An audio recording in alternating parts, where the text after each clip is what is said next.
वतन से गद्दारी के जिस इल्जाम में खलील खालिद साहब को सजाए मौत दी गई थी, मैं उसे खारिज करता हूँ। हर कोई ये बात सुन ले और जान ले के मैं सुल्तान इब्ने सुल्तान अब्दुल हमीद खान खलील खालिद को माफ करता हूँ।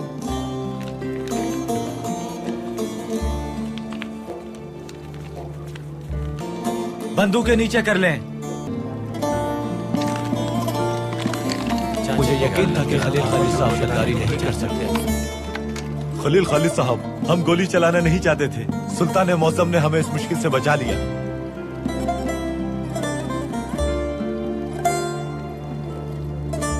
अगर तुम गोली चला भी देते तब भी मैं तुम शेरों को दुआ देता। शुक्र है। अल्लाह करे मेरी उम्र भी आपको लग जाए जनाब। कैसी बातें कर रहे हो तातार? क्या तुमने रियासत की मुझसे कम खिदमत की है?